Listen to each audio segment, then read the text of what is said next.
Chica, I'm going to get started if you can keep letting folks in as I go in.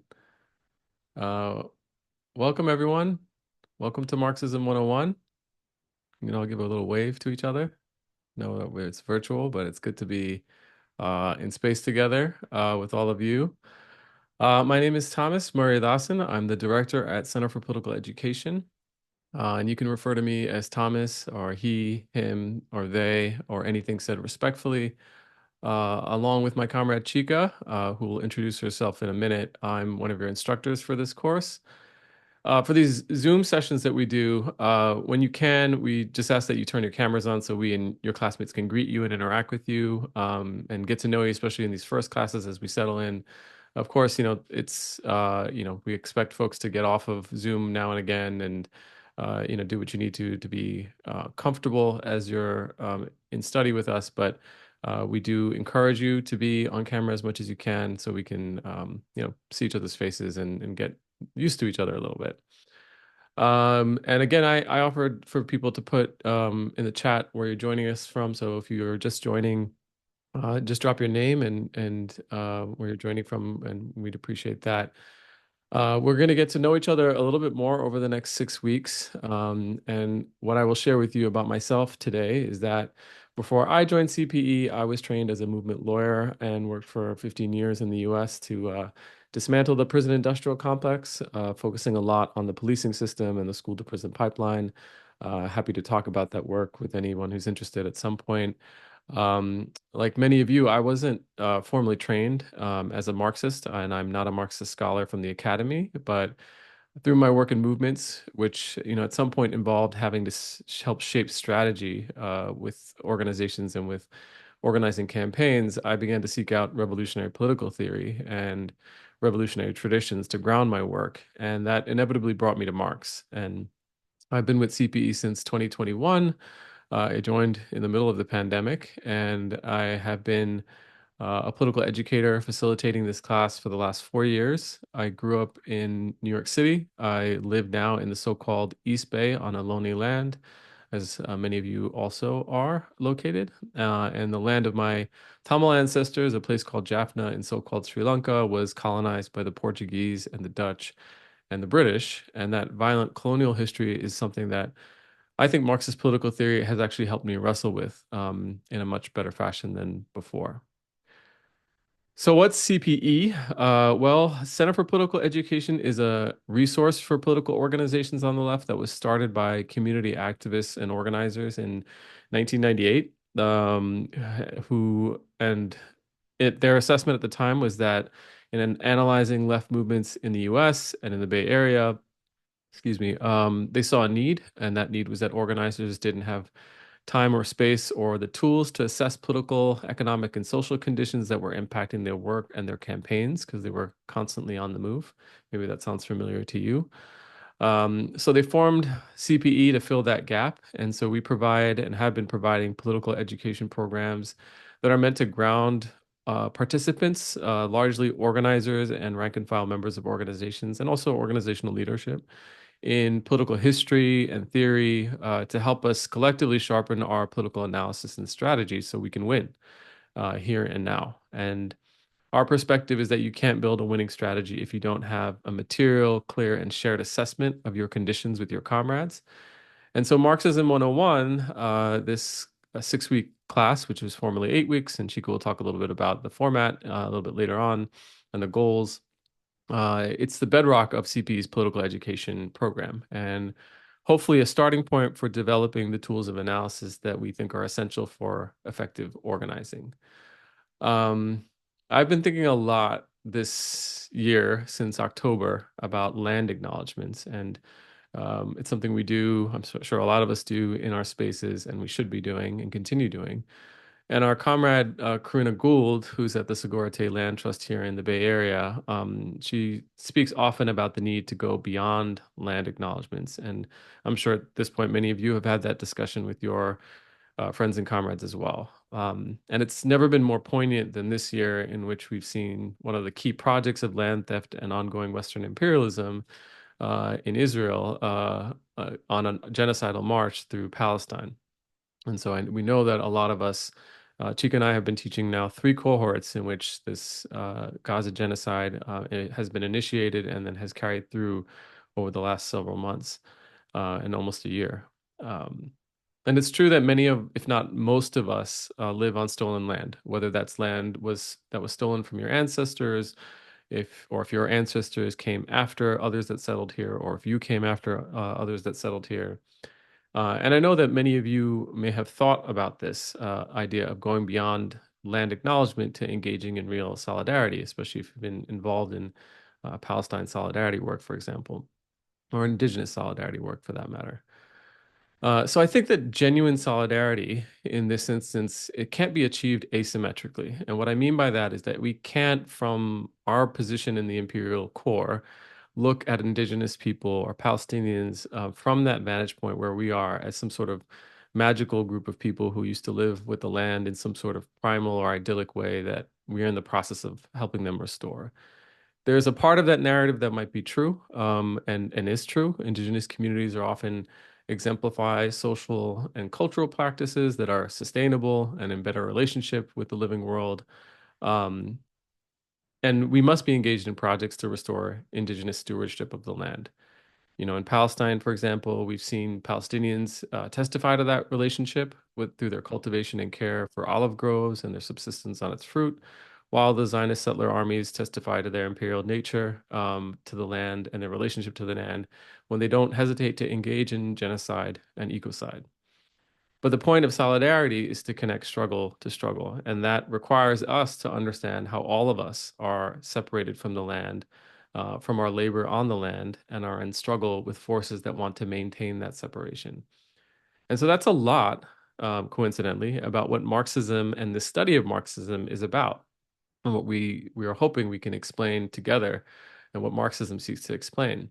Stolen land, stolen labor, stolen people. We're going to talk about dispossession, extraction, alienation of labor in this class. And one of the first things that was eye-opening for me in beginning my own study of Marx is learning that Marx was politicized in his own examination and by the enclosure that he saw of the forests and the commons of land in Europe, where peasants used to fish and farm and gather wood into what essentially became private property, where that behavior, that common behavior, that shared behavior among communities became criminalized. And ironically, it was trespass and theft.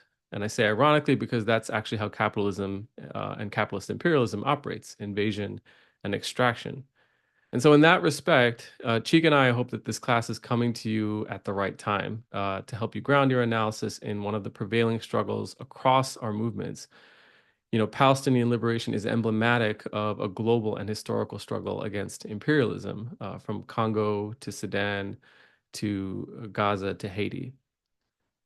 It's also coming to you at a point when Marxism is still a very strange term in American society. And I'm going to play a very brief clip. Let me just cue it up. Um, if you just get a little bit far enough outside of the leftist bubble, you'll hear Marxism used in that pejorative choice of words by right-wing Republicans. Kamala Harris, strangely enough, is Comrade Kamala to Trump. And while it's true that her dad actually was a Marxist economist at UC Berkeley here in the Bay, there's absolutely nothing in her track record to indicate that she is even slightly, in the slightest bit, socialist. So, Marxism, communism, socialism, these terms are really loaded in American history. And while it's more common for folks to talk about political theory behind these ideas these days, there's a real history of violence and repression against socialism and Marxist thought that's been undertaken within American empire and, of course, outside the ever-expanding boundaries of American imperialism. It's what took down the Panthers and the Communist Party in the United States. It's why the US fought a losing battle in Vietnam. It's why we're engaged in dangerous war exercises in the Pacific Ocean against China. But what we have seen is increased interest in Marxism over the last 5 years, which is how and why we're able to offer this class to more organizers, now 3 times a year as opposed to only once a year, which is how we used to do it. And that's because there is a shift in the public conversation around these ideas, and not only a revitalization of the left within the US now, but globally. And that shift is because the crises of capitalism, crises of capitalism, thank God there's only one capitalism, the ones that were anticipated by Marxists are more acute than ever. And everyday people are looking for a different way of understanding the world and how to transform it and be in sustainable relationship with each other and the living world.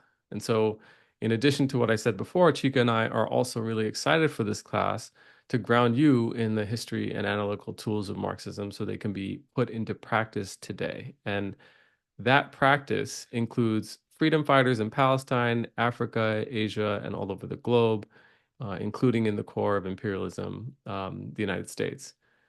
Marxist freedom fighters weren't and aren't just academics or scholars, but an essential part of their liberation work is studying theory and history and doing that study together within and across resistance movements, as we're going to begin doing together today. So, we're not here to be prescriptive or dogmatic or orthodox about how you engage with these ideas, but we're going to discuss them and wrestle with them together so you can think about how they have practical application in your work. And it's true that we'll be starting our study today by discussing a white German cisgendered man to whom the origins of a lot of this thinking are given attribution. But we want to emphasize that Marxism is much, much wider than that and has been forged and developed and put into practice by people like you. And so I'll leave you all with this brief reminder from Ruthie Gilmore of what Marxism really looks like today. Chika and I just attended the socialism conference a couple of weeks ago, and she had this really lovely, pithy line about um, the sort of anxiety around Marxism in American discourse today. So let me do that. Give me 1 second. So yeah, so let's keep that in mind as we begin our study today. And with that, I'm gonna just welcome you all again. Just a reminder that, if you need to use closed captioning, to use the CC button at the bottom of the Zoom screen. And we'll talk about access needs a little bit later on, but I'm gonna hand it over to Chika to talk a little bit about the class goals. Hello, everyone. Nice to see your faces, those of you who are on camera, and nice to be in your presence, those of you who are off camera for various reasons. I am very glad to be embarking on this 6-week course with y'all in the fall. This is the traditional time that CPE has run the Marxism 101 course going back many years. So let me just say a little bit about myself. So I'm Chika Okoye. I use she and her pronouns. I am on this call located in the Tongva Gabrielino lands of Los Angeles, California. Let's see, what else do I want to say? I think I just want to talk about a little bit the way that I came into this class. I have my main experience of politicization was with anarchist community back in Brooklyn. I was living there most of my 20s and doing different kinds of projects with folks in New York as well as in the Bay Area when I moved out to California. And I took this Marxism 101 class in 2017 with CPE, and it really opened my eyes. I had been doing various kinds of study in the academy, a lot of independent scholarships, specifically around Black liberation.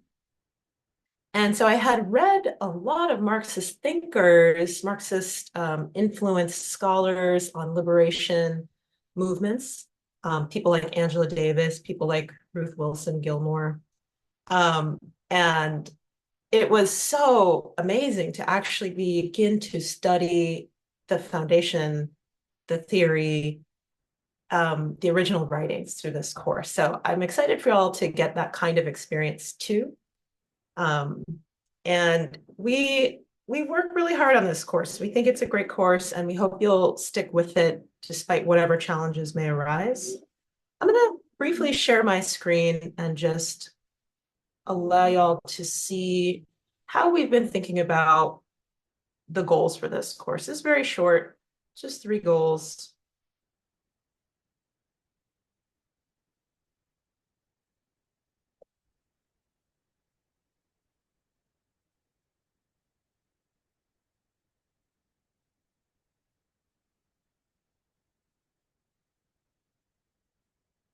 Okay, is that visible to folks? Is it easy enough to see? Okay, great. So we think about the goals for this class in these three ways. One, presenting the revolutionary project of Marxism as something that emerges from and responds to specific times, places, and conditions. So we could talk about that broadly as history, Marxism and history. You'll hear this term time, place, and condition quite a bit. It's a recurring theme within Marxist study. Second goal is that we will become familiar with the analytical and theoretical tools that Marxism offers. So this is where we look at theory. And thirdly, applying Marxist analysis and theory to current movement work and historical liberation struggles.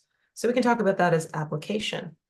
So those are the three areas that we want to be able to tackle with you all. And the course will probably not get you to expert level in any of these areas, but we hope to lay a strong foundation for y'all. And if you feel like there's ways that we could do better with that, we will love to know your input and your feedback and evaluation. So we'll check in each class around how it's going.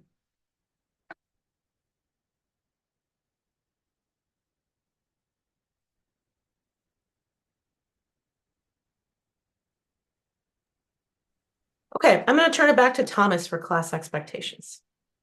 Great. Thanks, Chica. How's everyone doing so far? Yeah?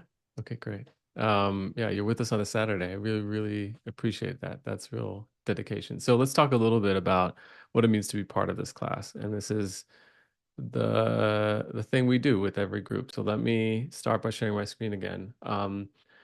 So I'll go through some of these and then put an emphasis on some things in particular. So, the first thing is, class expectations at a baseline, attendance and logistics. Is being here for the full time each Saturday. We know that some folks, there are instances in which people are not going to be able to make a class for whatever reason. And there were questions asked in the application that were used to help screen folks to make sure that most folks that are in this class are going to be committed to attending the full time each Saturday. This is not a class to be that we have folks join to then listen to the recordings on. It's a class you're meant to be part of. We do have guest faculty. Chica and I facilitate some of the learning, but the major driver of this class is you as individual students and you as a collective. And so one of the major commitments we're asking you to make is to each other and to be rigorous in that. And yes, you don't all know each other. Yes, you are coming from different parts of the country, but yes, you are in study together about this material. And we think that this is important for building the foundation of a larger left political movement that is engaged in a level of rigor and study together. So we ask you to, do your best to be here for the full time each Saturday. Let us know in advance when that's not possible. And then, we're not, we are strict in terms of like, there's after, if you have missed two full sessions, then it's really hard to sort of really stick with the class. So that's usually when we may let some folks go, but we also are very understanding when people have unexpected obligations or detours from their regular schedule. And of course, the most important thing there is communication. We take a break each session for at least 15 minutes. And so I'm going to go back actually a slide just so you can get a look at the schedule for today. We're getting through introductions, class goals, and expectations. We're a little over. And so, oh, no, actually, we're on time. But we're more or less we'll stick with this more or less, and then we'll take a break today at 11:30 for 15 minutes. Sometimes we break up the breaks into smaller breaks of 8 minutes or 10 and 5, depending on the material. But just so you know, there will be breaks, and also to just listen to yourself. And we're all organizers and adults in this space, and so if you want to and need to take a break and need to be off camera or need to take a bio break, just do that at your own discretion. And so do what you need to do as you need it. And then we will do a go around, but if you don't want to sort of say it, share it with us publicly, just to let us know. And if you can let us as a collective know what your access needs are, but you can also just message or email me and Chica individually if you have other access needs that arise, and they do from time to time. Um, in terms of participation, again, this class is really driven by you all. So unlike other classes or a different format rather, where there's a lot of lecture and then we're sort of relying on the lecture to sort of be the sum and substance of the class. We really want people to bring your organizing experience and your own analysis into the room and wrestle with the ideas together. And so that's why we take so much time in selecting the group of folks that are part of this class. We're looking at people's organizing experience, whether or not you're bringing this material back to an organizing group or a collective or a community. And so showing up and being prepared is a big part of that. There are going to be times where you're maybe missed a reading or something like that. And you can also be honest when things arise and it's been hard to be prepared. We do want you to be in the session regardless, but just make your best efforts to show up and be prepared because it really will make a huge difference. And Chico will talk a little bit, we'll talk a little bit in the next slide about, the difficulty of the readings, but by and large, we try to make it manageable, and there is some struggle there with the material that we expect to happen too. Be respectful and generous with each other. This is usually not a big issue for this setting, but we want to make sure we all remind ourselves of the need to be in principle struggle together. We are all coming with different perspectives, life experiences, and sometimes formulated political opinions, and so. We are not here to sort of police that at all, but we do want people to be respectful and generous with each other, and if there's generative conflict, we're to let that happen, but also like keep in mind that the goals of the class are for us to struggle through these ideas and make space for everyone to engage in the learning as a group. And then be rigorous and generous with Marx. We are not teaching this in an orthodox or in a sort of dogmatic fashion that everything Marx says is absolutely gospel. Far from it. We want you to challenge his ideas. We want you to also be generous with him in the sense that he is speaking from a certain time, place, and conditions. And it is also true that many liberation movements, Marxists and people that have preceded us, have seen the value in his scholarship and have developed it. And that's what we will also be as part of this course. It's not just about Marx himself, even though we do, because it's a 101 class, cover a lot of Marx's writing. And so being rigorous and generous with Marx is important. The language is sometimes arcane. We may be introducing, there's a new translation of Capital that we may be introducing some pieces from, at least with our comrade Justin Leroy, who teaches our third session on political economy and racial capitalism. But there are going to be some readings where you're just like, what the hell? The language is a little bit old school. It's a little bit, maybe superfluous at times. But you will get used to it and you will have support. And, we will be walking through and doing some close reading from time to time.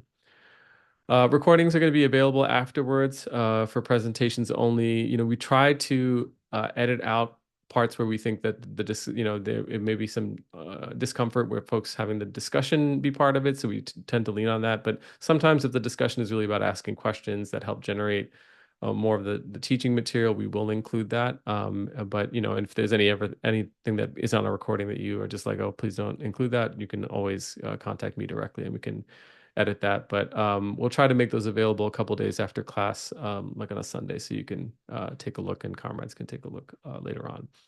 We would like to emphasize not to share them. Those recordings are for you as class participants alone. Scope of the class is limited. So as Chica said, we're not gonna get through everything. There's so much to cover, and we expect you all to generate a ton of interesting questions. I will just say from personal experience, having taught, I don't know how many cohorts of this class now, Chica. Just with you alone, it's been four, but like, yeah, it's just there's just so much. I'm excited mostly because of the people that participate in the class. We are very excited and expect there to be a lot of brilliant and thoughtful insight from this group. That has been the constant. And so every class brings something different, but um, that is what makes the class amazing. And so we won't get to all of the sort of questions, but we do expect to generate some interesting questions, thoughts, and ideas and insights based on what the class also brings into the room. And we will go over the you'll get a review of the curriculum after this class, so you'll get a sense of the scope of what we're covering. A couple more things. Different activities will be work better for some of you than others. So, there are periods in which we do a little bit of lecturing. We do small group work.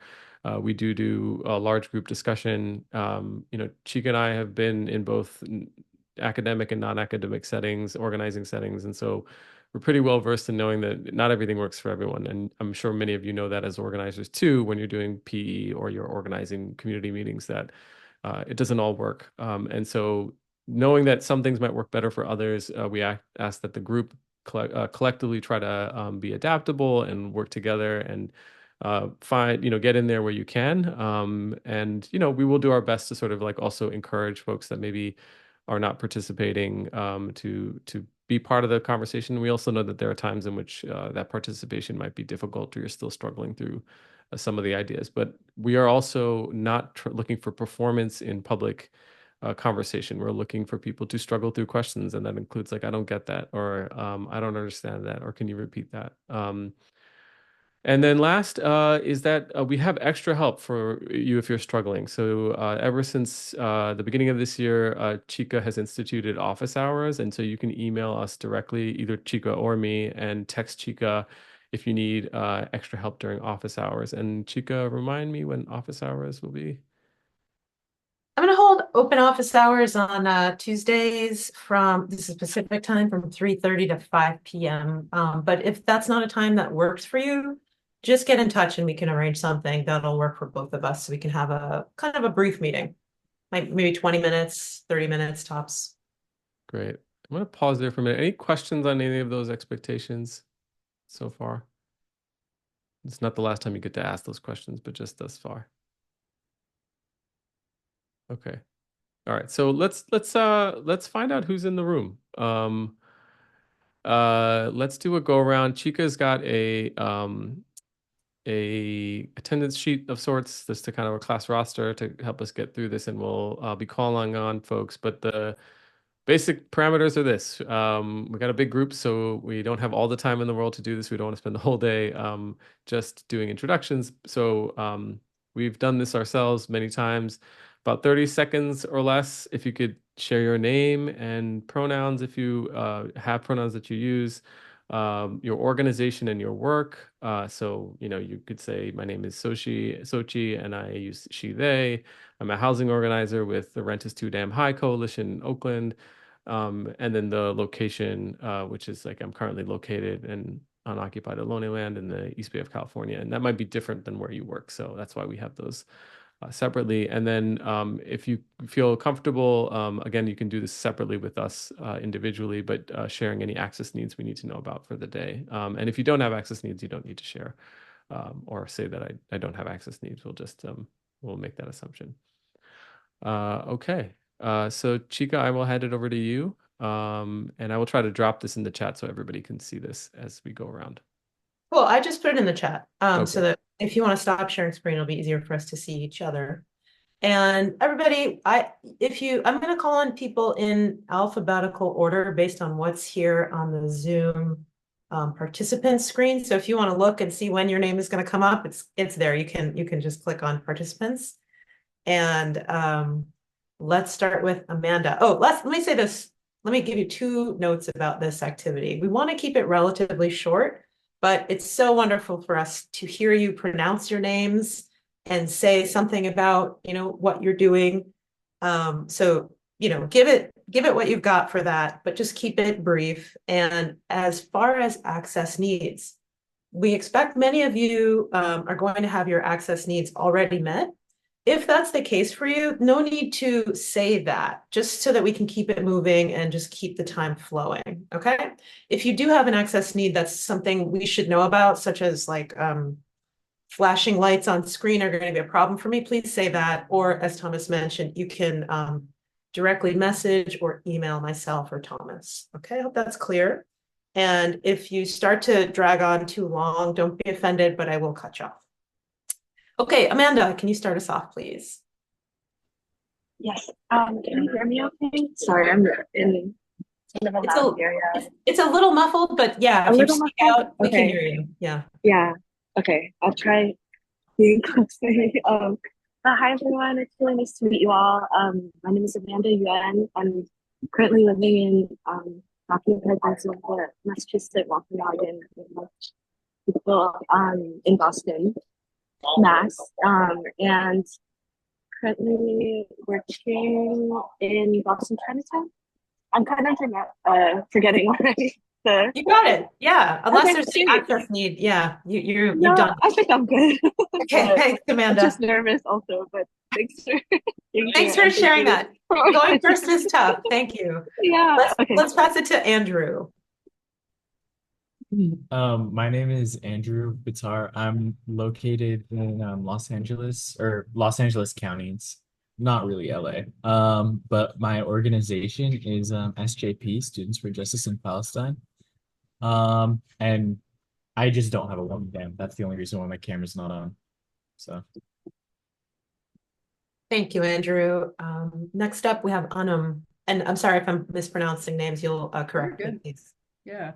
Hi, I'm Anam. I use they, them pronouns. I organize with the Tech Workers Coalition, and I live in occupied Ohlone land in Oakland, California. Thank you. Christina. Hi, my name is Christina, but I go by Sayo. Either is good. They, them pronouns.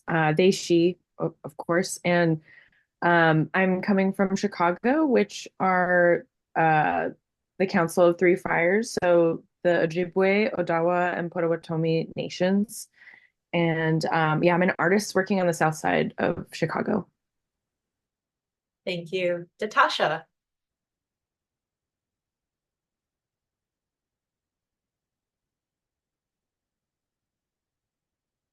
Natasha, if you sorry, I think you're still muted.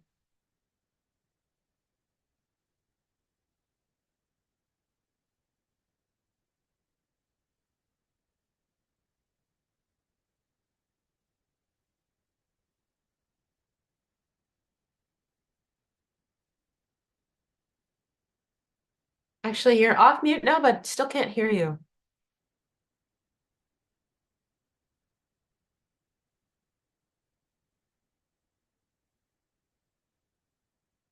Yeah, we'll come back to you if you want to just look at your audio settings and that kind of thing. Maybe that'll help.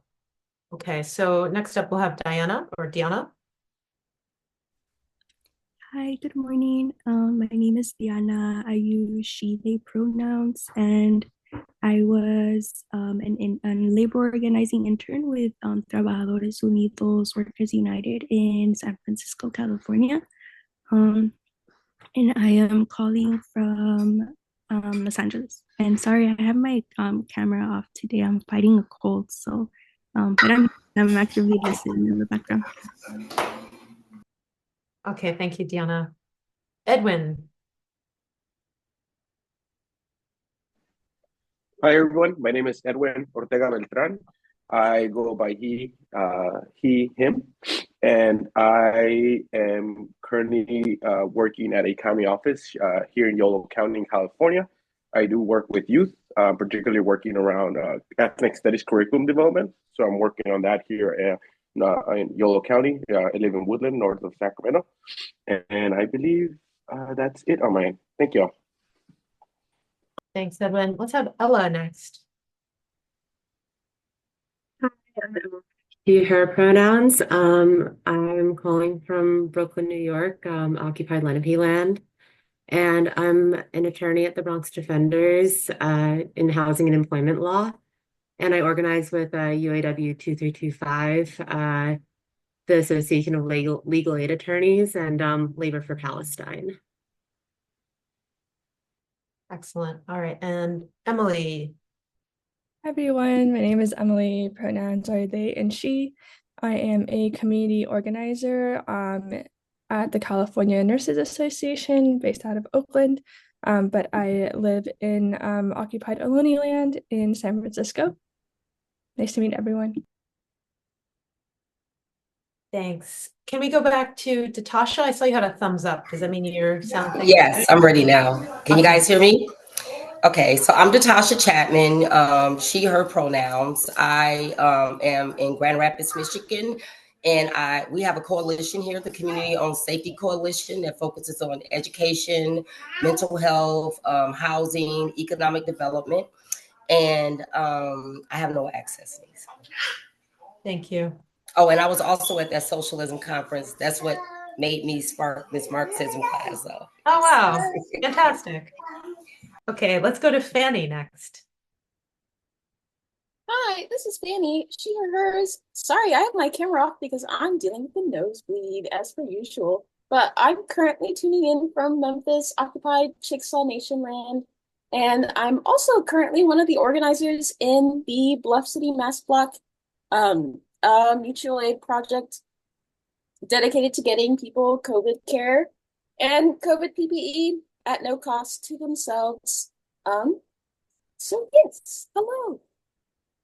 Hello, thank you. Let's go to Felix or Felix.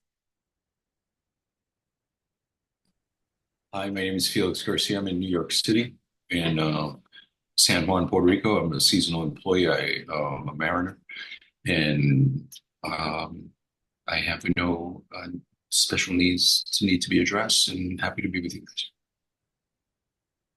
Let's take it to Gabriela. Hi, my name is Gabriela, she, her. I am a member of and organizer with the Times Tech Guild, and I live in San Francisco. No access needs. Let's take it to Haley. Hi, my name is Haley Gonzalez, pronoun she, her. I am here on Ohlone lands, now known as Oakland, and I work for a nonprofit that supports state parks, and my work is around equitable access. And I'm currently working with other coworkers to try and unionize our workplace. Right on. Let's take it to Ian. Hi, everybody. My name's Ian. I use he, him pronouns. I do community engagement at Glides Center for Social Justice in San Francisco on Ohlone land. And I'm calling from New York this week and next, but then I'll be back in the Bay. Okay, Ignacia. Hi everyone, my name is Ignacia. I work as a public defender in New York, and I organize with my union UAW 2325 and also with UAW Labor for Palestine, and I live in Brooklyn. Isaac. Hey everyone, my name's Isaac. I use he, him pronouns, organize with PSL, and I live in Oakland. Isabel. Everyone, I'm Isabel, she, her pronouns. I live and work on Ramaytush Ohlone land in San Francisco, and I organize with Malaya Movement USA, which fights for human rights, democracy, and sovereignty for the Philippines. Great. Okay, Jessica. Hey everybody, my name is Jessica. I use she, her pronouns. I'm a deportation defense attorney at the Bronx Defenders, and I also organize with our union, UAW Local 2325, which a couple folks have mentioned already. I'm in New York and occupied Lenape land. And if I'm ever looking to the side, access needs wise, it's because I'm here with my kid and he's on the floor. So it's not because I'm not trying to pay attention. Thank you. Jose.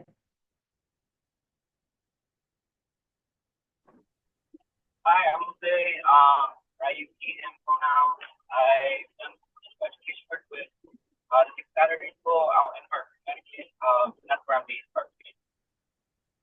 Jose, that was a little, I think you're a little distant from your mic. If you could get a little closer and just say again your work. Can you hear? Is it better? Yeah. Yeah. So I'm Jose, he, him. And I with Sixth Saturday School is that's based in Hartford, Connecticut. Okay, thank you. And next we'll go to Julie. Hi, everyone. My name is Julie, pronouns she, they. I'm a labor organizer with Unite Here 247 in Philly.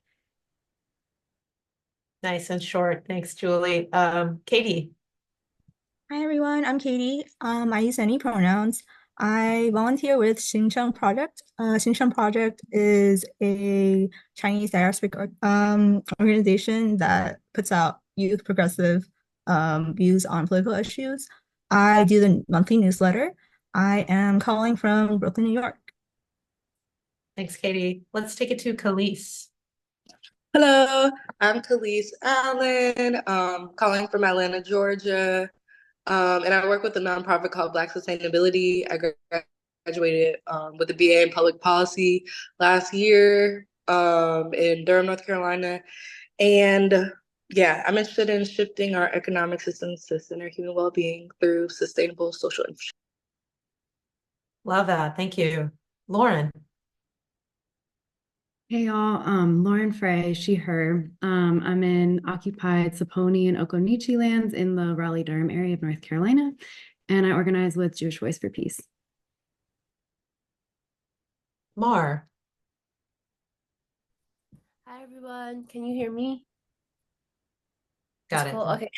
Hi y'all, I'm Mar. Any and all pronouns. I am currently on occupied Yokut land, but I oscillate between Yokut and Miwok.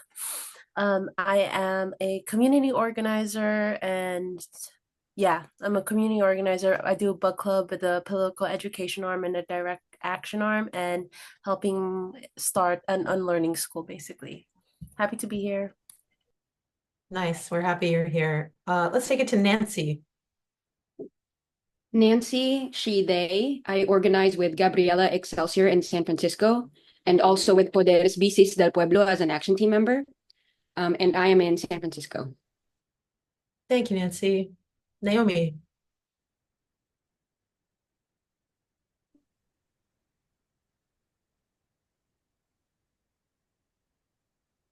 Naomi, I see that you're speaking, but we can't hear you, or I can't hear you, I should say.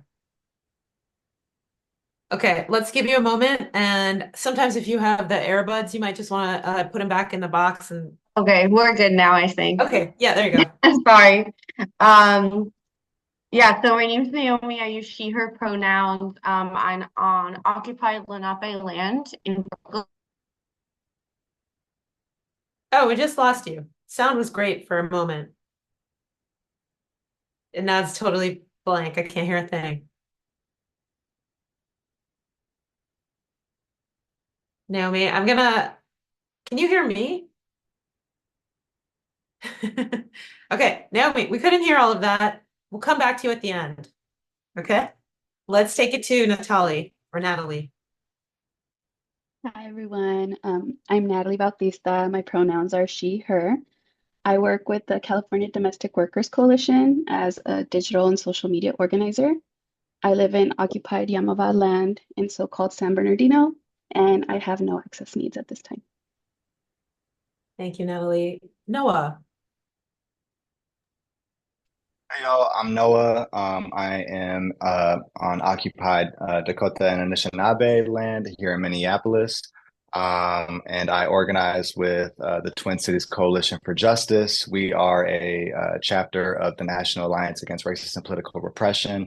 We are currently working to get community control of the police in Minneapolis, and happy to be here. Oh, I use he, him pronouns. Thanks, Noah. Olive.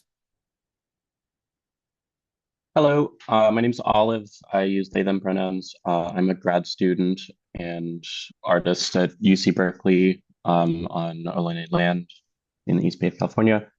I'm an organizer with my labor union, UAW 4811. I've been there organizing with that for a while, like 6 or 7 years now. I'm involved with Bay Area Labor for Palestine and Jewish Voice for Peace and Students for Justice in Palestine. And my access needs are met. Thank you. Oh yeah. Hey everybody, my name is Oya Moneyworthy. I use he, him pronouns. I'm currently in the occupied Muskogee Creek lands in Atlanta. I currently work for the Devil, the U.S. Army Corps of Engineers, and I'm trying to get more information and context on Marxist capitalist ideologies, pedagogy. I also organize with watershed management and protection. And yeah, happy to be here. Thank you, Oya. Rebecca. Hi, all. I'm Rebecca, she, they pronouns. Sorry, there's crosstalk in the background. We're about to do an organizing thing. I primarily organize with Asians for Palestine NYC. I also do stuff with Xinjiang Project as well. I'm based in the unceded lands of the Lenape people in New York City. Thanks, Rebecca. I appreciate your calling in while you're doing your other work. Romeo or Romeo. Romeo. Hi.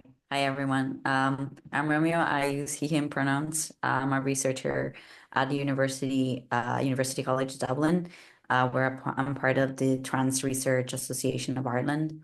And I live in Dublin, but I'm originally from Italy. And I'm very happy to meet you all. Thanks, Romeo. Sabrine, I think you're up next. Hey guys, my name is Sabrine. I work as an Arab youth organizer with the Arab Resource and Organizing Center in the Bay Area. Thank you. Sage. Hi, I'm Sage. I use they, them pronouns. I am located in Atlanta, Georgia, and I organize with Black Alliance for Peace and with Demilitarize ATL to Palestine. Samar. Hi, my name is Summer, and my pronouns are she, her, and I live in the Patwin land that is now Solano County, and I work in emergency management. Thank you, Summer. Simone. Hi, I'm Simone. She, her pronouns are fine. I am located in Oakland, and I work on social and human rights issues associated with emerging technologies and with the tech sector generally. And I don't have any access needs. Hey, Sarah. Hi, everyone. My name is Sarah, she, her pronouns. I'm a member of Chow Collective. We're a Chinese diaspora media collective aiming to challenge US aggression on China. So I do research and writing there. I'm also a public library worker, so I'm involved in the union there. And I'm also, excuse me, also a legal observer with the National Lawyers Guild. Oh, I'm also in LA. Great. Thanks, Sarah. I love the LA Public Library. Savannah. Hello, my name is Savannah. I go by she, her pronouns. I am in Nixon and Territory in Sacramento, and I organize with IWOC, which is Incarcerated Workers of California, and then About Face, which is a veterans anti-imperialist organization. And I have no accessible needs. Shay. Good morning, people. My name is Shady K. I am from Phoenix, Arizona, so that's the occupied land of the Otham and Peepash people. I currently work in health administration, and I'm looking to engage in some critical pedagogy that can help, with a lot of the misinformation, disinformation that we're seeing in today. I'm very happy to be here. Thank you. Tanishq. Hi, I'm Tanishq. I use she, her pronouns. I'm calling in from occupied Ramaytush Ohlone land in San Francisco. I'm a Master's of Social Work student, and I'm organizing with my fellow MSW students in an organization called Payment for Placement, organizing around getting our unpaid internships to be paid. Also plugging into my local DSA chapter here in San Francisco. I'm happy to be here. Trill. Hey y'all. Hey, I'm Trill, and I live in North Carolina on Lummi land. I organize with the Beloved Community Center in North Carolina, Greensboro. We do like strategic community building, truth, justice, and reconciliation. Thank you. V. Good morning, everybody. Very privileged to be here with such incredible organizers. I'm V, they, he pronouns, located in occupied Tongva land in LA. I'm part of the LA Tenants Union, and I'm also a legal observer with the NLG. Vita. Hi, everyone. My name is Vida, she, her. I'm a muralist based in Ramaytush Ohlone land, San Francisco, and I got to know CPE through the Chinese Progressive Association. Wiley. I'm Wiley, they, them. I live in occupied Saponia, Konichi, and Eno lands in the Raleigh-Durham Triangle area of North Carolina, and I organize with Jewish Voice for Peace. I am just like doing some knitting as a way of keeping my hands busy. Otherwise, all my access needs are met. Thanks. And Zia. Hi everyone, I'm Zia. Very excited to be in this class with you all. I use they, them pronouns, and I'm currently living in Seattle, Washington, which is occupied Coast Salish land, specifically that of the Duwamish, Suquamish, Tulalip, and Muckleshoot tribes and bands. I'm a queer Bangladeshi organizer, and I've done different kinds of anti-imperialist, abolitionist, and Palestine liberation organizing. And I'm currently organizing with SADI, which is South Asians Resisting Imperialism. Also, for my day job, I do like arts and leadership and social justice programming with BIPOC girls and gender expansive youth. Thank you. Thanks, everyone. All right. So it's great to get a sense of who we're in the room with. I appreciate everybody speaking up. And oh, actually, I think we wanted to go back to Naomi. If your sound is working now, you could. Can you hear me now? Yes. Yeah. Okay. I put in the chat, but I'm happy to just say it out loud. Okay. Naomi, she, her. I'm on occupied Lenape land in Brooklyn, New York. I am also a member of UAW 2025 Association of Legal Aid Attorneys. I'm a social worker at Neighborhood Defender Service, working in family defense. And I'm also a member of UAW Labor for Palestine. Thank you. Okay, so now we have heard from everybody, and I will pass it back to Thomas. Yeah. Well, so if you can, just drop a little emoji about how you feel about your classmates, because what an incredible group of folks to be in study with.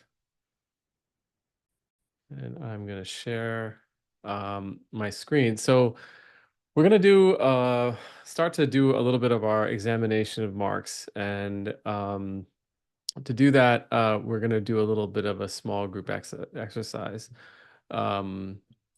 How many of you all did the reading? No, I'm just kidding. We're not going to ask that question, but I do want you to think to yourself about the reading and the material that we covered, because we're going to use that to engage in this exercise. And so these are the instructions. We're going to use the Padlet timeline that Chica circulated. Chica, can you drop that in the chat right now?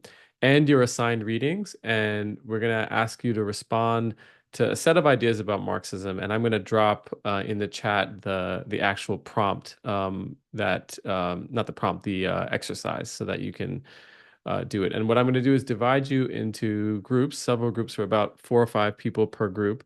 And we want you to spend a few minutes, just about 3 minutes total, introducing yourselves to each other again, just to say hi. There is a social aspect to this we want to sustain. And then you have about 15 minutes to discuss and develop a response to these prompts. And so each group is going to get 2 prompts to do. And so I'm going to share that document in the chat right now. Give me a thumbs up if you're able to open it.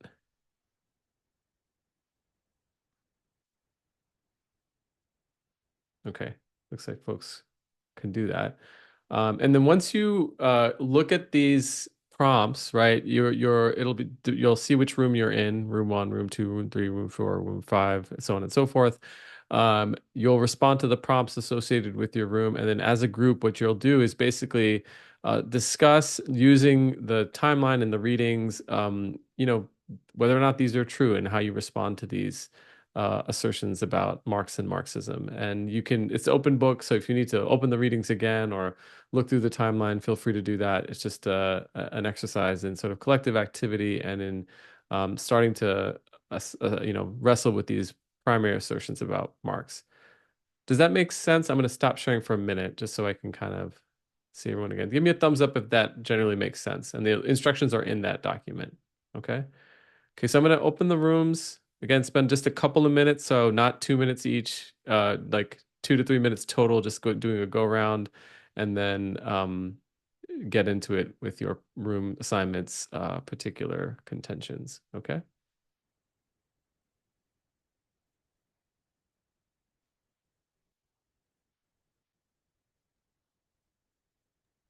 And now's a good time to stop the recording. Yeah, let me do that.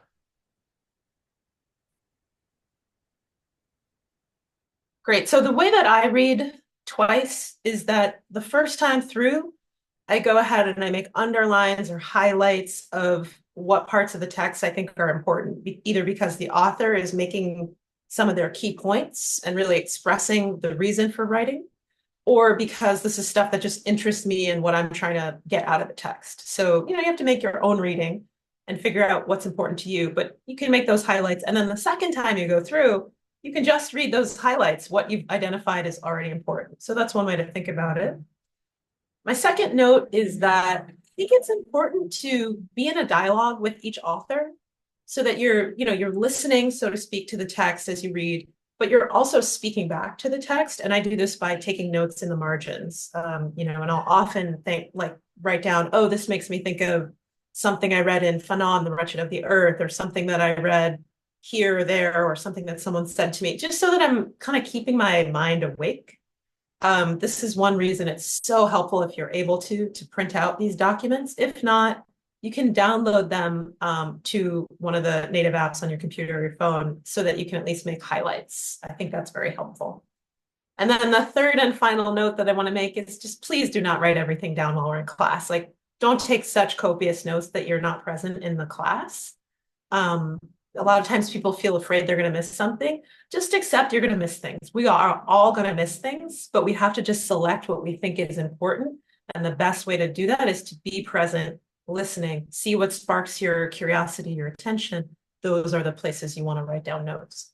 And know that we will send you our slides every week. So everything you see in the slides is coming to you later. You don't have to write it down. Okay, so I just wanted to share those. Are there any questions or comments on that stuff? And if you want to make a question or comment, you can always unmute yourself. It's hard for me to see people if you're gesturing while I'm sharing screen. Oh, but I see a heart. Thanks, Natalie. Okay, great. So let's keep it moving. Let's talk about the manifesto. So this was written in 1848, as mentioned, by Marx and Engels. And we can just do a little bit of quick background here. So we know that in 1848, from the timeline, hopefully, this is a period of revolution around Europe. These are known as the 1848 revolutions, or the European People's Spring. If you're interested in learning more, there's a link in the timeline that you can click on to read kind of a site that gets into the history here. But this is a time when many different areas around Europe were in revolt, mainly proletarian revolts, against the monarchies. And what ended up wasn't exactly the kind of worker revolution that some people had hoped for, but it became instead these kind of liberal democracy or bourgeois democracies. So this is a time of kind of ferment on the European landmass. This is a time of industrialization when folks may have been used to making their living inside the home with what are called cottage industries. Things such as spinning, yarn into, or spinning, what's the word, wool into yarn, something like that becomes industrialized into the factory setting, and people are moving into cities and experiencing those conditions of work throughout Europe. This industrialization process is also highly dependent, in fact, impossible without this kind of forced labor that we see in the Americas of enslavement of African people. Okay, so very important to recognize that those processes of industrialization, modernization, so-called civilization in Europe, are taking place at the same time and fully dependent on these processes of enslavement, subjugation, dehumanization, and land theft. All of this that's taking place in what we now call the global south and the third world, as well as here in the Turtle Island continent. And so at the top, I have this phrase, behind Manchester stood Mississippi. Folks may have heard this phrase. Manchester is an industrial capital in England. This is where Engels' father had had a share in a textile factory.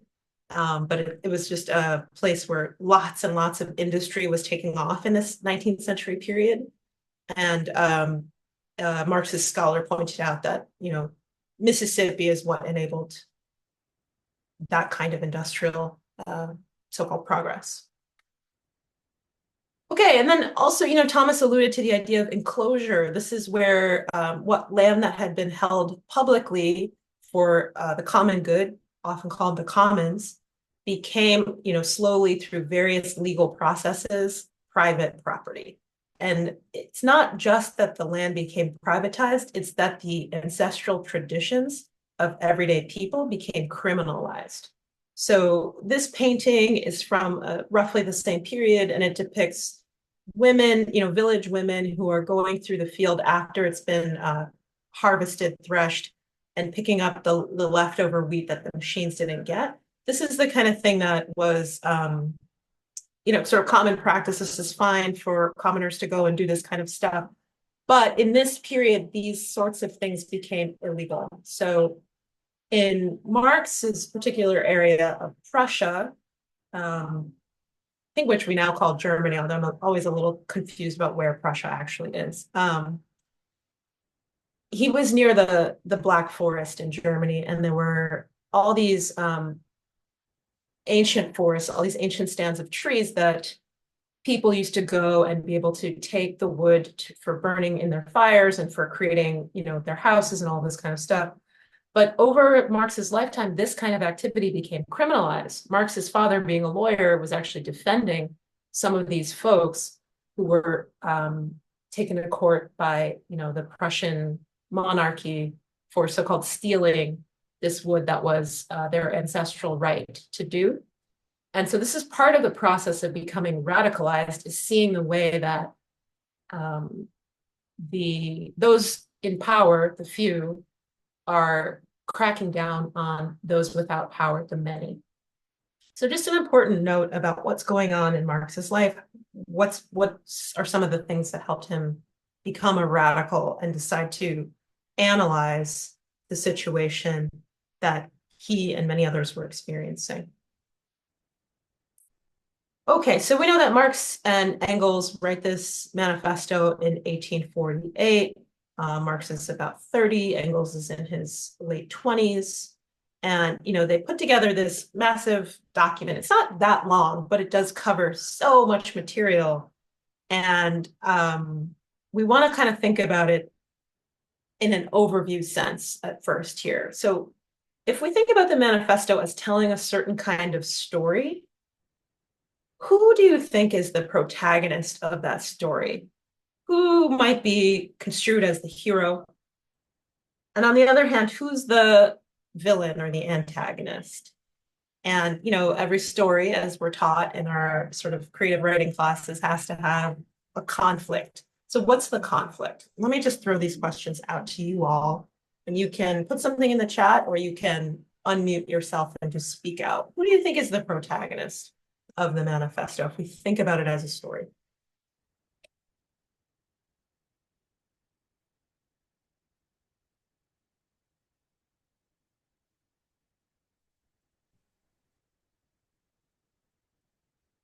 Okay, I'm seeing proletariat. Yeah, okay. The workers. Yeah, okay. Folks have it pretty good. The proletariat, baby. All right, I think we are all on the same page about who the protagonist of this story is. Great. And then who's the antagonist? Who's the villain in this story? Who's the bad guy? Okay. Simone has bourgeois as the antagonist. Actually, Simone, do you want to unmute and just speak to your points here? Yeah. So I would just say that the manifesto outlines a conflict between the bourgeoisie and the proletariat, and that the central conflict to it is economic class struggle. Great. All right. Do folks agree with Simone's analysis here, or is there anybody kind of thinking something different about the conflict? I see we're all on the same page about who's the villain, so this is cool. Seems like we all kind of took these main points from the text. Okay, we got agreement from Jose, from Anam. All right, nice. So class struggle, this is what was identified as this is the conflict. Okay. Can I get a volunteer to just read this short quote for us? I can.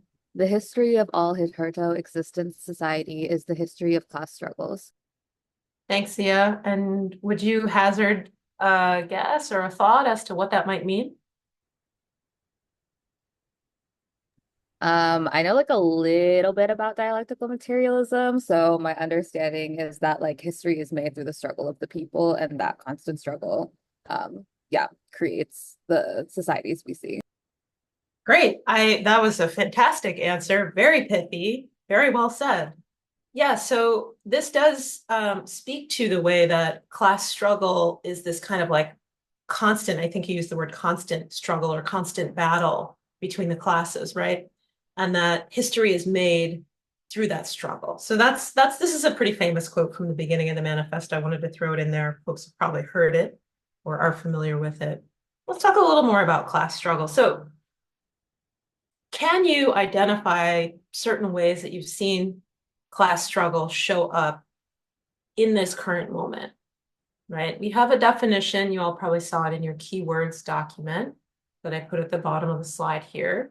But we've already talked about it, right? The struggle between the worker or the proletariat and the bourgeoisie or the capitalists as this kind of ongoing, constant conflict. How does that show up? Let's have some examples.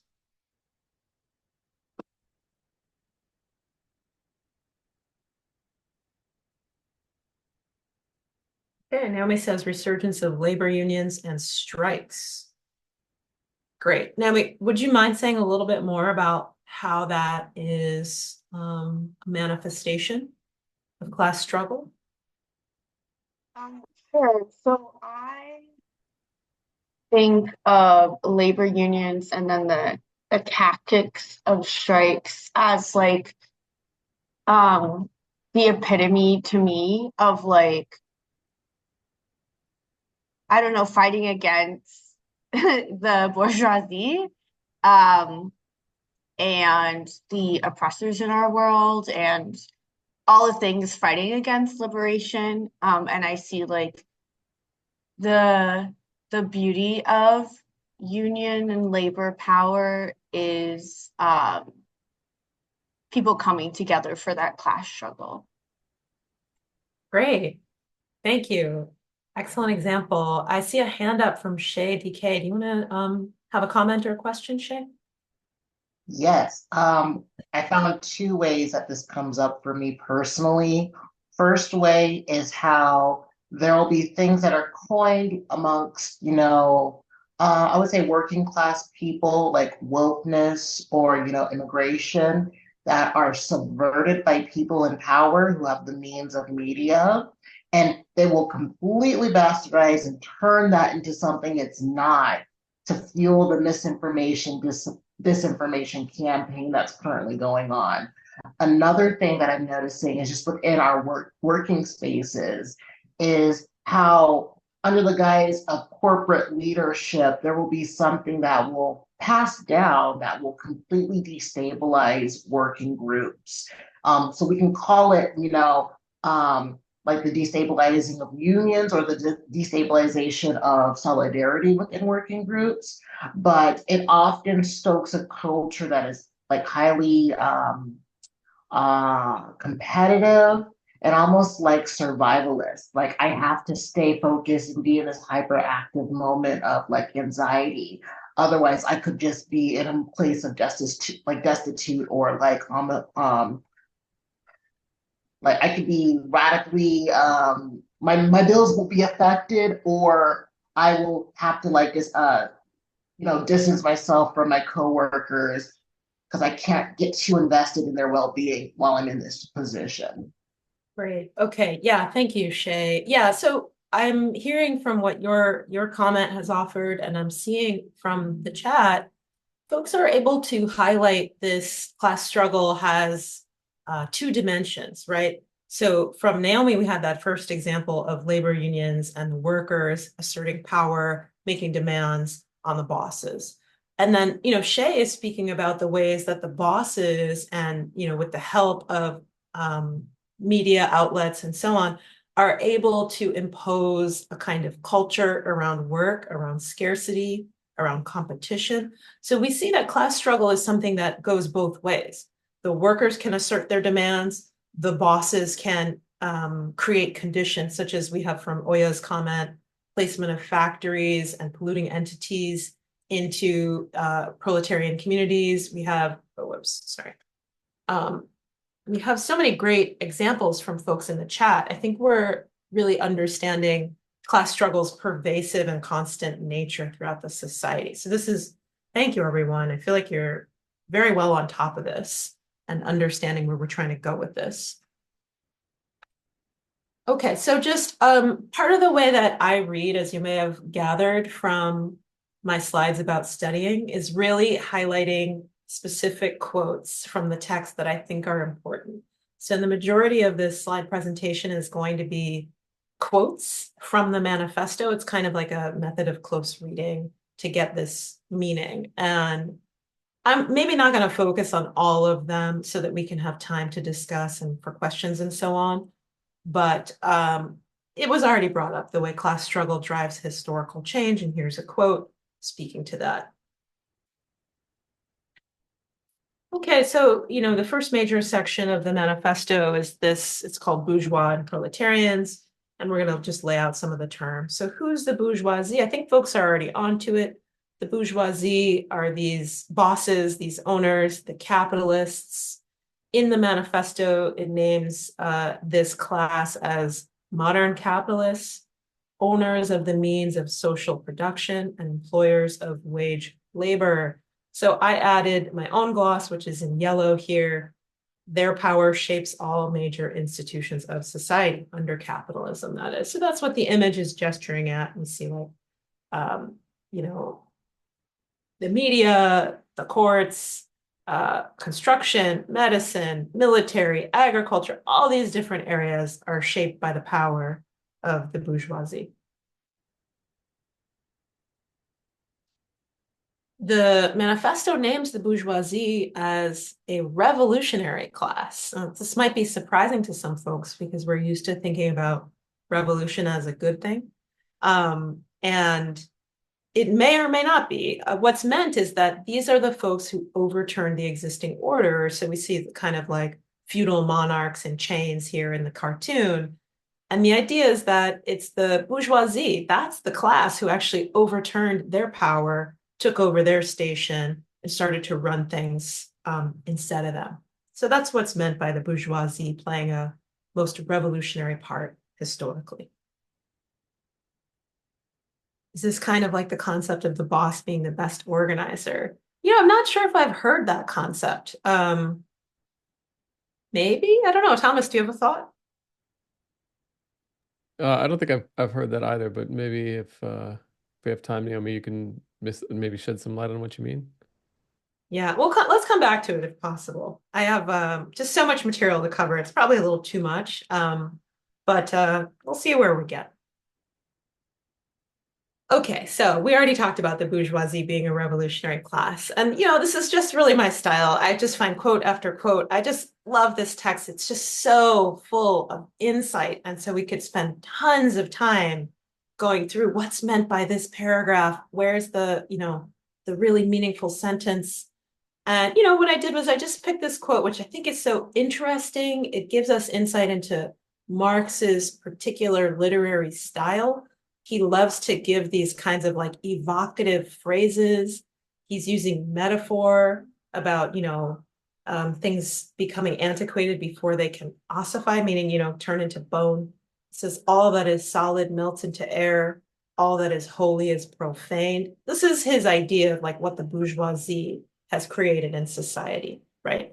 Constant revolutionizing of production, uninterrupted disturbance, everlasting uncertainty and agitation. These things may sound familiar as we're living here in the 21st century on Turtle Island, right? Okay. And I wanted to just give this this other quote about how the bourgeoisie's need to constantly revolutionize is part of what, quote, chases the bourgeoisie over the entire surface of the globe. So, I placed this image here of a wooden ship. You can see native folks on land observing the landing of this giant ship. Do we have a sense of why this image, what's meant here? Is this clear enough? Do folks get it? Does anyone want to speak to it? What's happening here?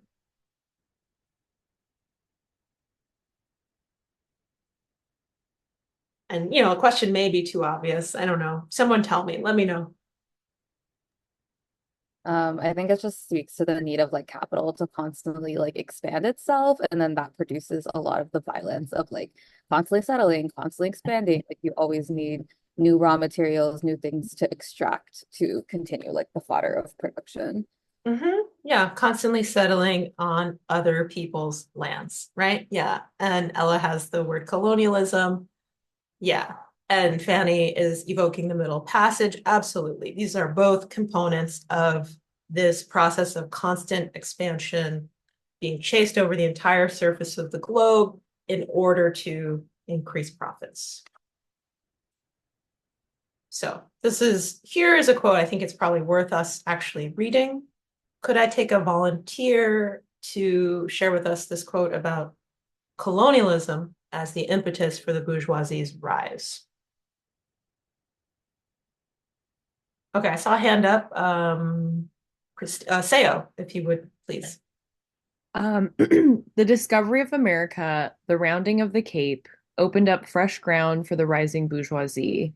The East Indian and Chinese markets, the colonization of America, trade with the colonies, the increase in the means of exchange and in commodities generally gave to commerce, to navigation, to industry, an impulse never before known, and thereby to the revolutionary element in the tottering feudal society, a rapid development. Thank you, Seo. And so when he says to the revolutionary element in a tottering feudal society, who is that? Which class is that?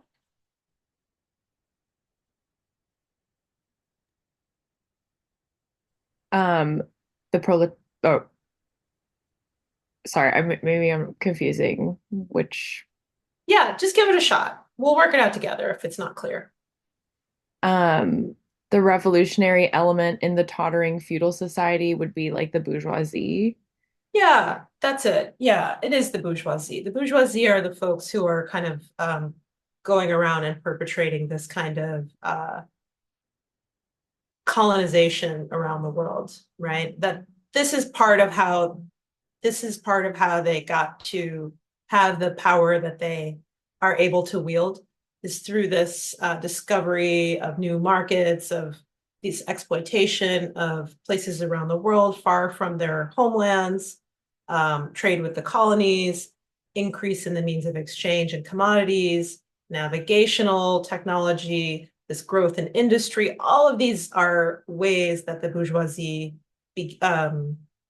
adds to its own power, creating this ability to revolutionize the economic system that had gone before, which was feudalism.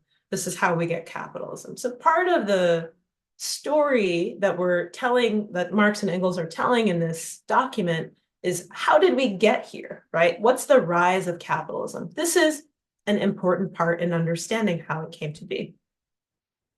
Yes, so, and I see this question as revolutionary being used here as essentially transforming social material relations. That's right. Yes, absolutely.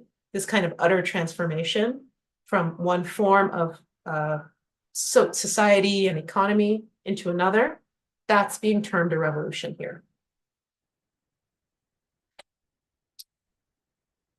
And so, and then, so we get this story of how did capitalism arise? How did the bourgeoisie arise? And then we start to think about, well, what is the actual conditions that this rise or this revolution has created?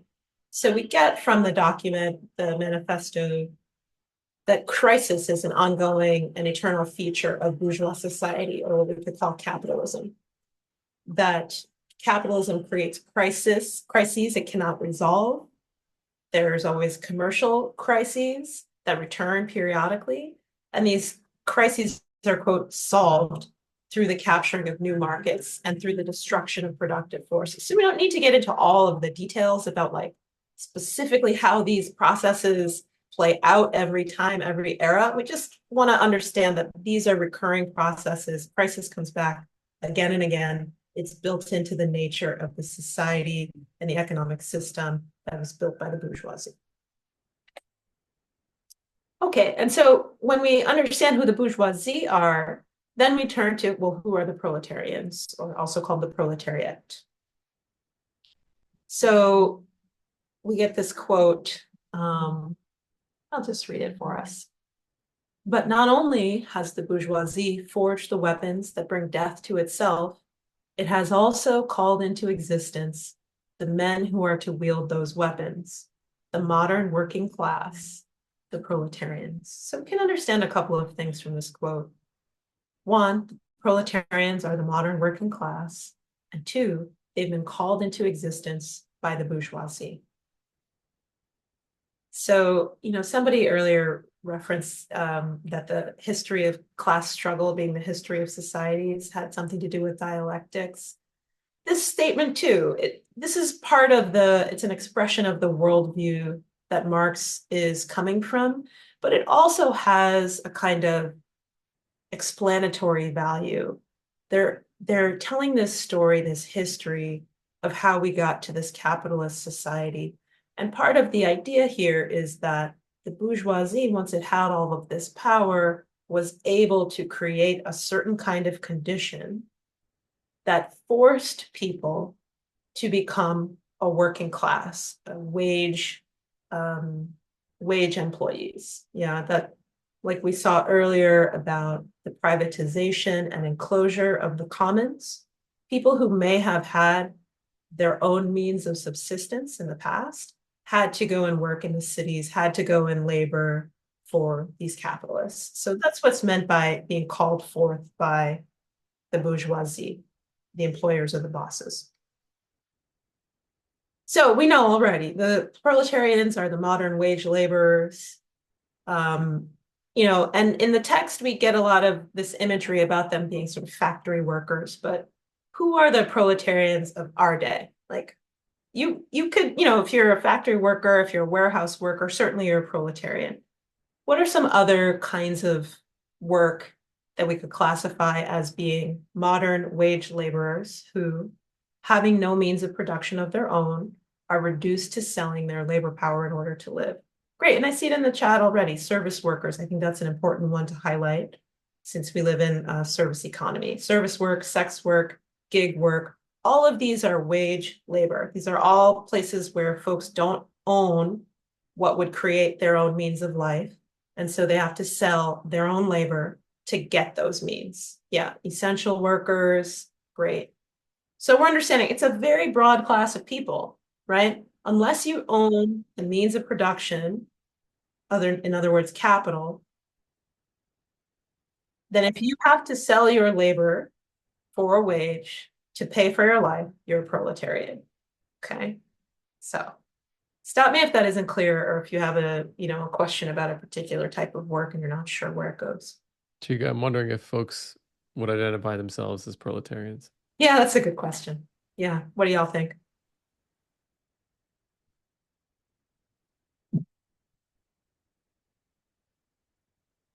You can use an emoji or just drop something in the chat. I just have a quick little comment, if that's okay. Yeah, that's okay. Okay, because I've been kind of trying to wrap my mind around like proletariat and middle class. Like, how does that coincide? And then also bourgeoisie. How these things. And so, like, when you ask who are proletariats, I'm thinking, like, dentists, even though that's like a higher wage job, you are still like basically if the means if the means of production, like food, water, housing, shelter, all these are things that we have to buy regardless of what our job is, unless we are literally building our houses and doing the gardens and stuff. So, like, wouldn't everybody be proletariats? I don't know. Yeah, great question. Very important question. So we can understand that the manifesto, I think this brings us to some interesting and important territory, that the manifesto is a revolutionary document. Marx and Engels had a kind of revolutionary aim in mind when they wrote it, and they wanted to rally people to their cause, right? So that's part of what's going into this text, where the various kinds of classes that exist in society are being simplified. And they're saying, the real conflict, the essential struggle is between the owners of the means of production, that's the bourgeoisie, that's the capitalists, they own capital, and the workers. And so they're kind of making this argument that even a dentist, even a doctor, somebody like that, what they're experiencing in their workplace is a greater and greater proletarianization where, and we see this in our world today. Doctors can see their patients for 15 minutes, right? And not more. They're pushed to prescribe various kinds of drugs. There's a kind of labor discipline imposed on people, professors, right? And we're seeing the growth of adjunct labor, all this stuff. The argument that they're making is that even if you have somebody in the middle classes, so-called, which, there's an argument about if that even really exists, or if that's kind of like an American ideology that's created to divide workers, that still the essential battle, the place where we can make revolution is against those who own the means of production. So we'll talk in next week's class more about what are the means of production. But for now, we can understand capital is the things that you can own, so-called own, that will help you make more money, right? So land is capital. If you own land, you may have some capital. So somebody who's a farmer who's farming their own land, that's not a proletarian. Okay, that's somebody who's not a wage laborer. They're creating their own means of life. They're not receiving a wage from somebody who owns that land. But if somebody else buys that land for them and they continue to work on it, then they're a proletarian. Same work, but different condition. So yeah, and I'm missing some of these comments in the chat, so I'm not sure where we are here. Yeah, I mean, so nonprofit workers, executive directors, the question is, do you own capital? If you don't own capital, you're not a capitalist, okay? And if we see the kind of two great camps, capitalists and proletarians, we can just class everybody else as proletarians. Yeah, and I just want to note, Chica, that doesn't mean that there aren't antagonisms within a class because of the sort of position of a managerial class within, that's separate from the capitalist class, right? Or adjacent to it. So this isn't to sort of flatten all of our understandings of how class operates, right? Or how privilege operates or how a social stratification operates. But it is, I think what we're doing here is to sort of what Chica's tracking is how Marx is identifying these relations of production, and we'll get into what that means a little bit more in our next session, which is the first session on political economy. But for the purposes now, I also want to shout out that this is exactly the kind of chat that we want, seeing comrades responding to each other. So just props to all of you because this is exactly the kind of conversation that we love to see, and folks providing quotes and follow-up questions to each other. So shout out to all of you. Yeah, agreed.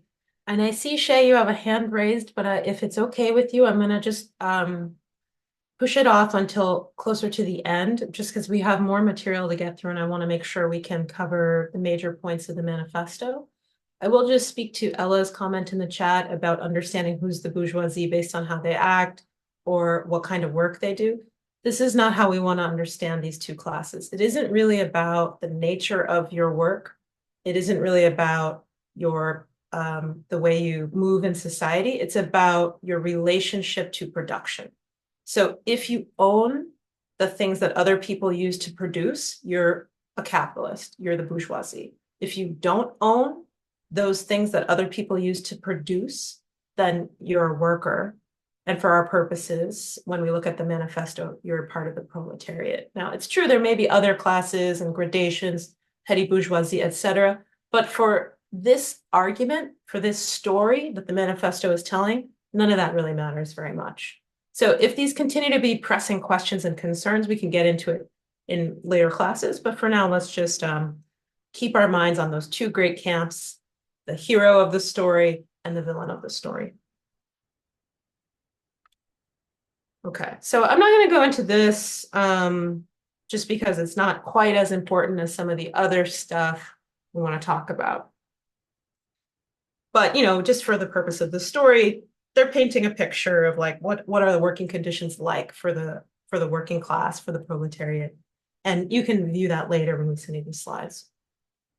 But we want to understand that part of the argument of the manifesto is that the proletariat alone is a really revolutionary class. So there are other classes identified in the manifesto, but the focus is here because this is seen to be who is the protagonist. This is who can shape history into a new era, out of capitalism into some other future. Okay, so that's an important point to get. So what's that other future going to be? Like, why not have capitalism? What could we have instead? So I want to pause here and just ask folks, like, do you have a sense of what the goals of communism are? What are some of the key elements of a communist world, you know, revolutionary vision? What are we trying to get to if we understand the manifesto as a revolutionary document?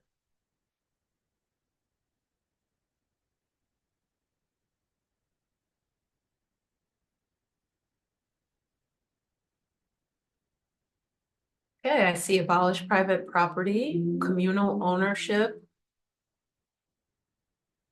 collective ownership, no private property. A world without needless suffering, loving that. Classless society, okay. Yeah, abolition of class relation, free education. Okay, these are terrific.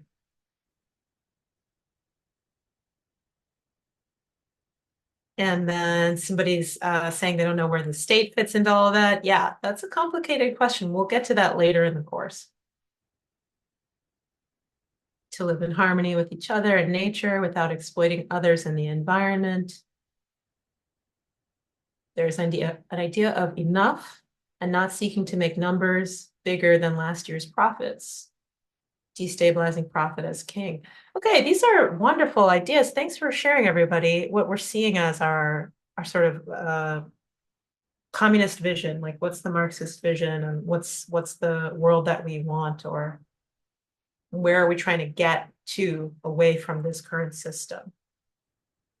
Okay, so this is really interesting. These are well aligned with what we find in the manifesto and also take it beyond what's laid out in the manifesto. But there's a lot of overlap and resonance. So let's pursue our look at these quotes from the document.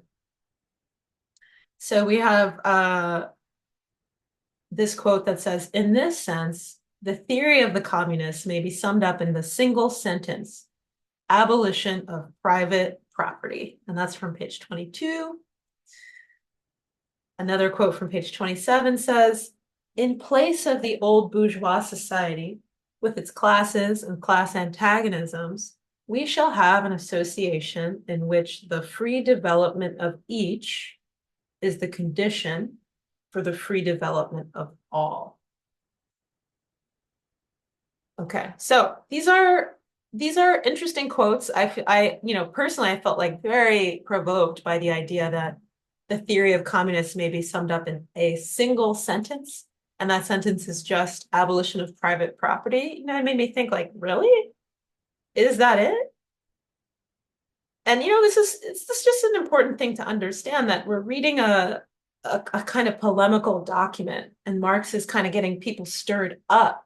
At another point in the document, he talks about the way that when you start to say abolition of private property, the bourgeoisie freaks out. They hate that kind of talk. That is not what they want in the world, right? And so it's kind of a provocative statement. I think, let's see what I have on the next slide if it goes. Yeah, okay. So could I have somebody read this quote? Why the abolition of private property?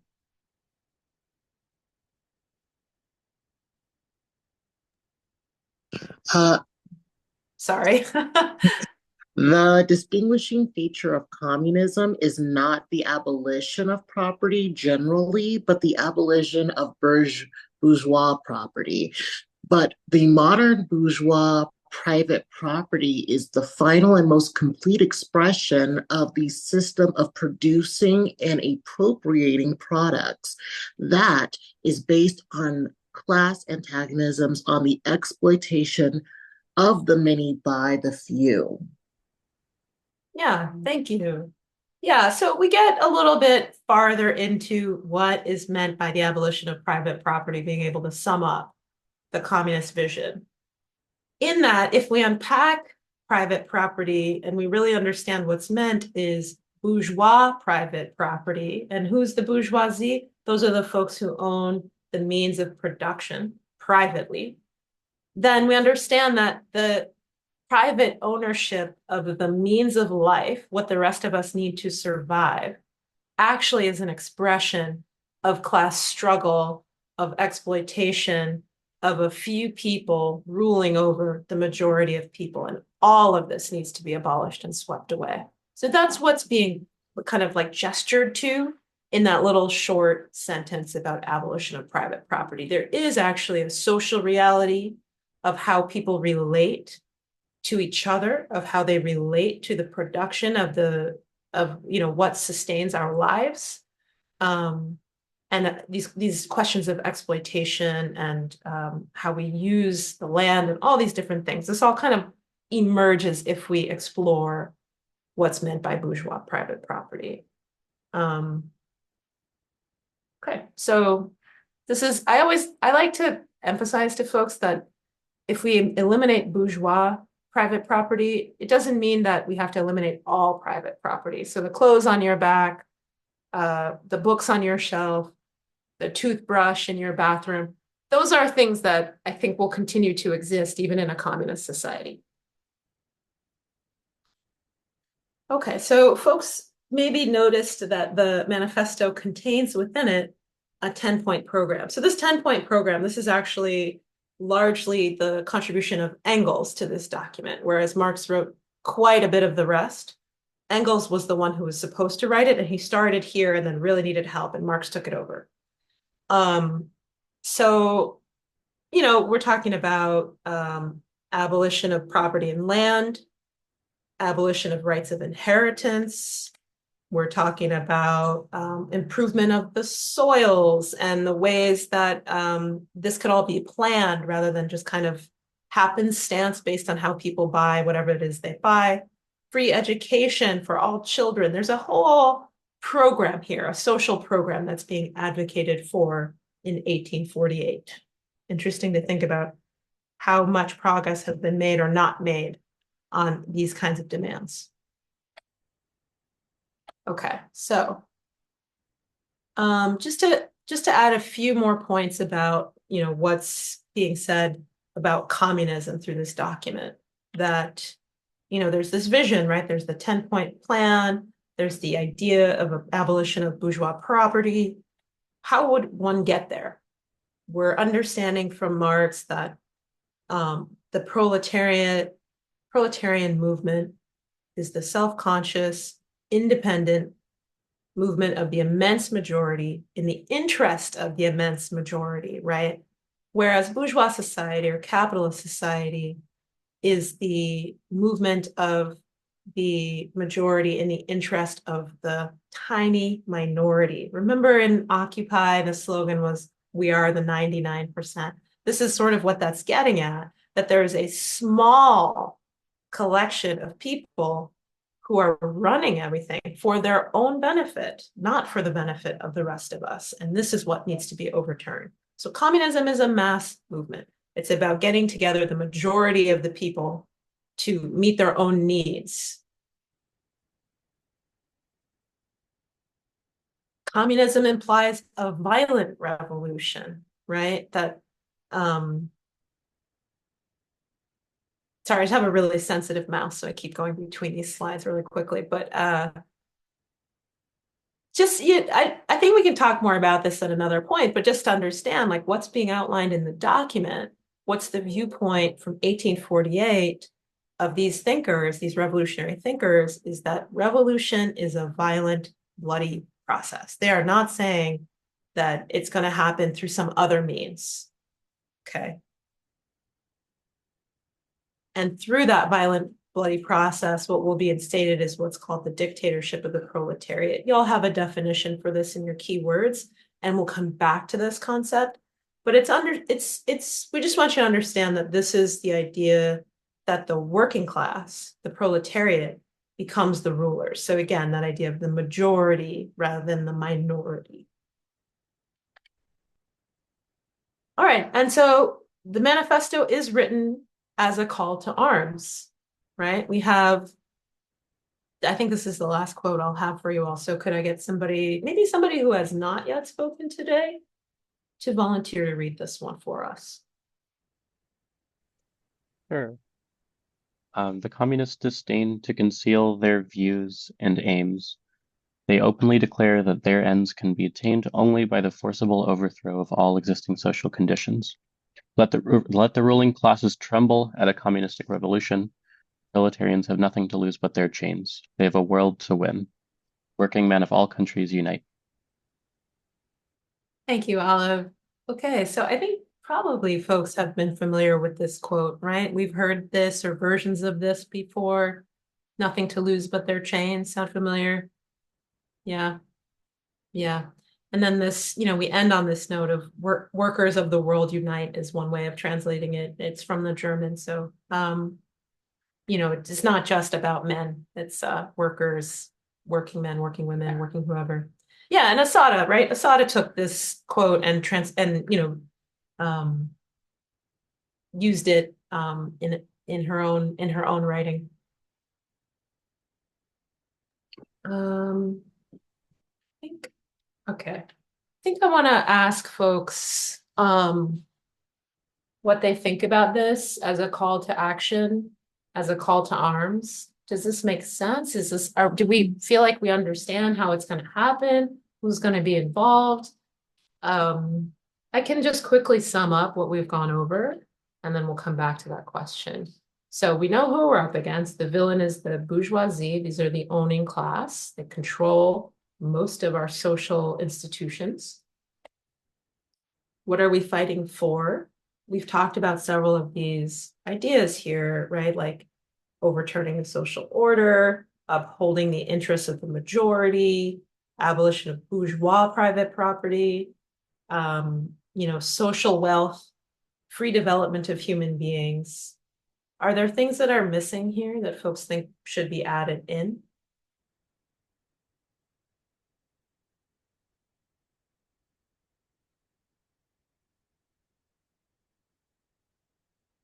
Reaffirm the proletariat power in a myriad of ways, absolutely. What else do we see as, oh, sorry, go ahead. Oh, was your question, what else did we glean from the readings that should be added to the list? Or is it like in our No, it's for, yeah, as you as a person in the 21st century, what would it mean? Like, what are we fighting for? Okay, decolonization, excellent addition. Yeah. Land back. Mm-hmm. Great. Is there, okay, I see a question from Amanda. Is there a distinction between bourgeois private property and capital slash means of production? I think it's good to understand these as essentially being the same. So bourgeois land ownership, bourgeois ownership of, factories, farms, all this stuff. This is essentially what we mean by bourgeois private property. Self-determination. Okay, the digital economy's question, I'm not sure I'm able to think through that in this moment. The right not to be surveilled. Pushing back against global capitalism. Okay, Haley, what an excellent comment. I'd like to see a revolution founded in love and care versus violence, but that may be naive. Reproductive labor and care work. Okay. Liberation of the artist. That's great. United climate control. I'm not sure if I understand that. Is that meaning like to rein in the worst of climate change?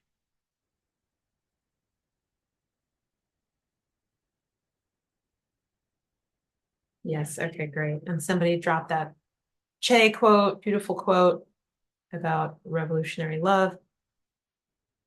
Yeah. So I mean, these are really interesting questions. I feel like I just wanted to offer that we're looking at this historical document. It was written 175 years ago.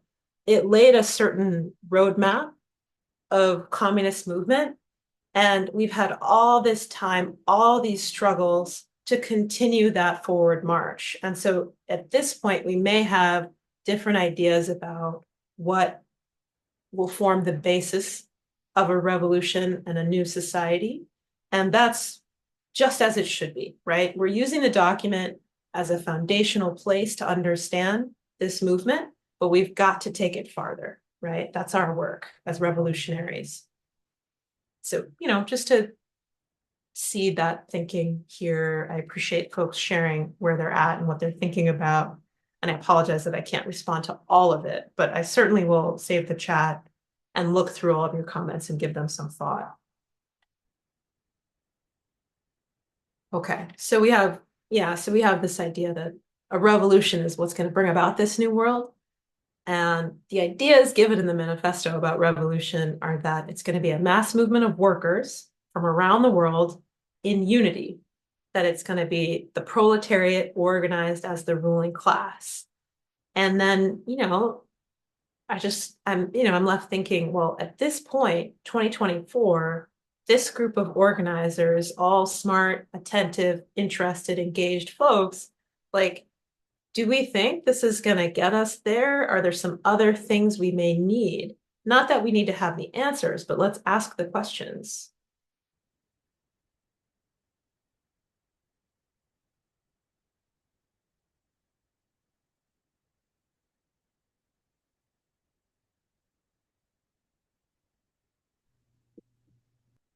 All right, I'm just going to check us on time. We're at 12:50, so probably got like 5 minutes left for this stuff.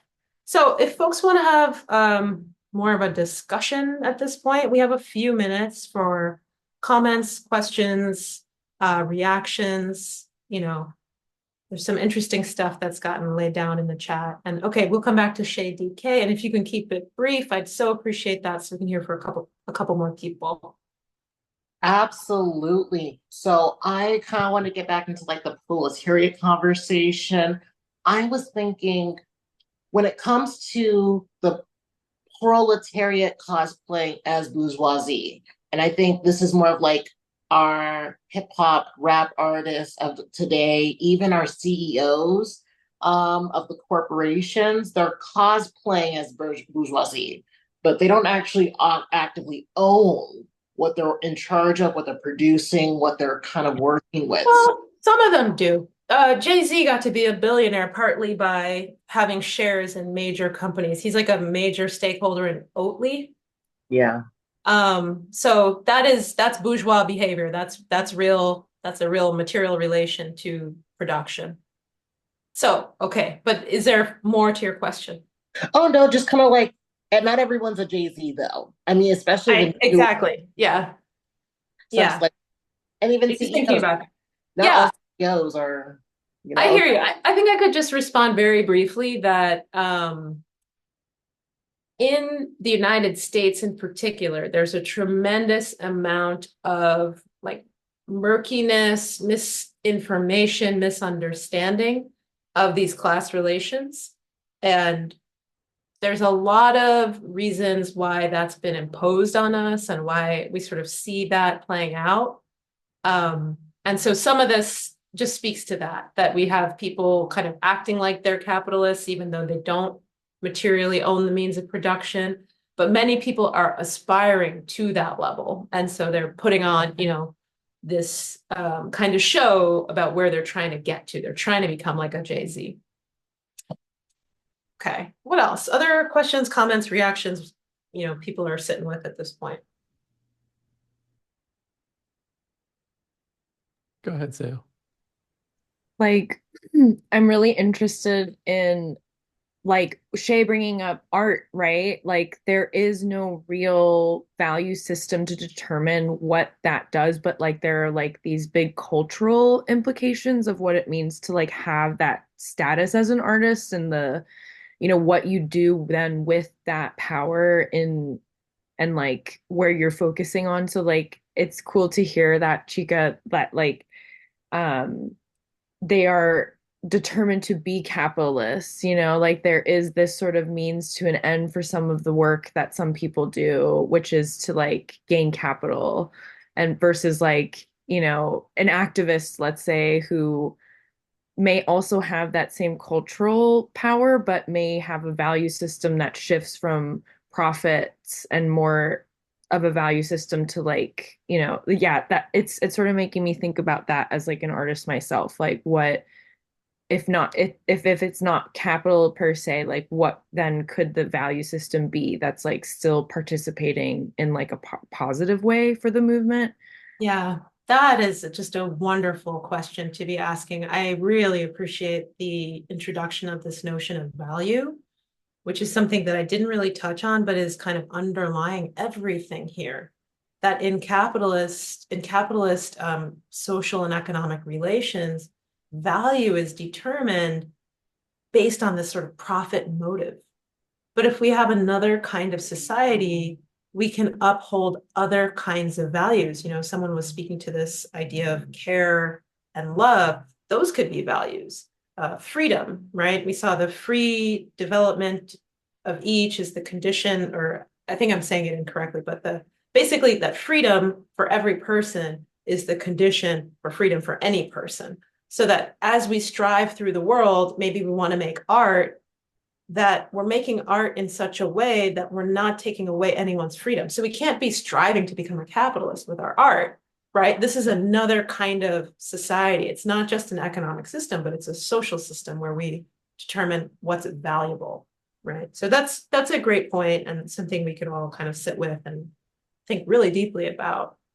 So Chica, we probably need to uh, do some of our kind of administrative stuff before we wrap up. Maybe one last thing on that point, Seo, which is a little bit different, but I think goes back to your question, Chica, about what else do we need in addition to what Marx laid out for this global revolution, which is that culture itself. Like, one of the things about building a proletarian movement is building some cultural commonality. And we don't have a very strong kind of cultural left movement in the United States. There are pockets of it, there are segments of it, but I think that's part of the work we need to be doing. And I think a lot of people have alluded to this. I think even to this question that V is asking in the chat about how you defend those victories. You need that little level of solidarity and cultural connectivity. And I think it's a difficult and complicated question in a highly regionalized and very large colonial empire on Turtle Island. So, this is something I'm sure a lot of you are contending with in your particular areas. Again, there's always going to be, this has been a particularly rich conversation, but there's always going to be lots of these questions. What I will say, next week, we're going to start with political economy 1. So we're going to start to tackle some of the questions that actually were in the chat by getting into sort of the nuts and bolts skeletal analysis of how Marx looks at political economy and the theory of history. And then, we will then move into talking about racial capitalism, which is the second segment of our political economy section. And then after that, dialectics and so on, and Marxist philosophy. But that's what's ahead for next week is political economy and the labor theory of value.